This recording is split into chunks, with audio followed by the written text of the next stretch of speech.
Radio যা বেটা, radio যা। একটু বড় তো খেলা তখন শ্রীলঙ্কা, হ্যাঁ পার্সেন্ট দিব কত কত? পার্সেন্ট দিবি 10,000-এ 50,000। ওখানে কোনো পেনু আছে বেটা? বাঙালি লিটন দাস কটা জিতছস? কটা দিচ্ছ? বড় বড় কথা কইতেছস যে।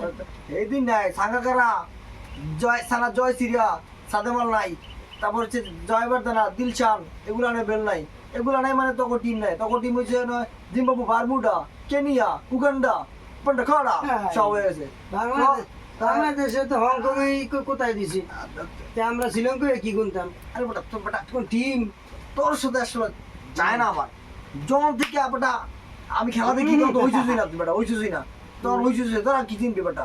বাংলাদেশের যে খেলোয়াড় আছে, বাংলাদেশ 1980 সালে বিশ্বকাপ নিছে, ফাইনাল বিশ্বকাপ জিতছে। শ্রীলঙ্কার ব্যাপার নিছে শ্রীলঙ্কা একবার ফাইনাল খেলছে, বাংলাদেশ কাপ নিছে বেটা। তোর ইতিহাস জানোস তো আমাকে জন দুনিয়া তো কাগাইছি, চাপা পারিস না আর বাজি বুঝি লইতে ইস্তা আমার লগে। এই শ্রীলঙ্কারে বাংলাদেশে বাংলাদেশে, হ্যাঁ বাংলাদেশে শ্রীলঙ্কা আচ্ছা কথা এবারে বাংলাদেশে শ্রীলঙ্কা গুনতে হইলো বলতো না না ইতিহাস জানোস না। এই যে আমার মনে করছি যে দাড়ি পাকছে বুঝছো, যে হইতে হইছে ইত্যা হইছে, এমন হইছে না, দুনিয়াতে এমন হইছে না, ঠিক আছে। খেলা 1980 সালে, তখন আমি ক্লাস মনে করে ক্লাস 5-এ পড়ি না 5-এ পড়ি, ঠিক আছে। ওই সময় তো আমি খেলা দেখি, তখন আকরাম খান, আমরা এখানে বাবা ছিল সাহেব আলী খান। সাহেব আলী খান হচ্ছে কি খেলা দিত, সাহেব আলী খান ভাইয়া ছিল একটা রাস্তা ভাই, আকরামের খানের বাবার নাম কি? সাহেব আলী খান। আরে সাহেব আলী খান এটা তুই যেটা ভাবছিস না, সেই খেলা খেলতো। খেলা অবস্থায় এক লাই মনে করছে হ্যাঁ সব উইকেট শেয়ার অল আউট হয়ে গেছে, তবে হ্যাঁ খেলা তুলছে, হ্যাঁ খেলছে, হ্যাঁ জোরে খেলা জিতেছে।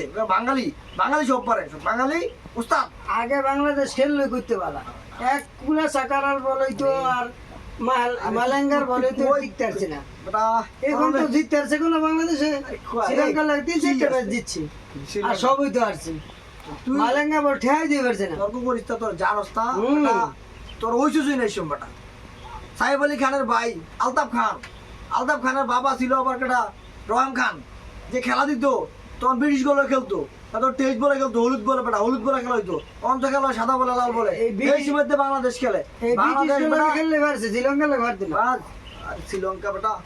আচ্ছা দাও কত কথা কই লাভ নাই, 10,000-এ 50,000 তোরা দিলাম পার্সেন্ট, পারলে রাজু হাজার রাজু লাগাই দেয় পালা আনতে। বান্ডেল মন্ডল বানি ব্যাগ কই আমার, আচ্ছা বানি ব্যাগ তো আনি নাই, বানি ব্যাগ বহুত পয়সা আছে, লাগবো না তখন লোক এমনি জিতবো।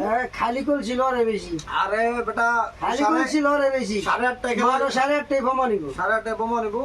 কিন্তু ওরা আমার সময় নাই, কাজ আছে, নাইলে তোর লগে আসলে তোর পেছার বেড়ে তো লাভ নাই। তোর তো কি কয় আম, তোকে কি কয় এই যে কইছি জীবনে তো বেটা, জীবনে তোরা ফাইনাল খেলতে আসছিস বেটা, জানোস তো বাংলাদেশ বেটা 1918 সালে, হ্যাঁ যখন মনে করছে ইংল্যান্ডে ক্রিকেট খেলা বের করছে, তো বাংলাদেশ ইংল্যান্ডে হারাইছে, হারাই খেললে কাপ নিছে।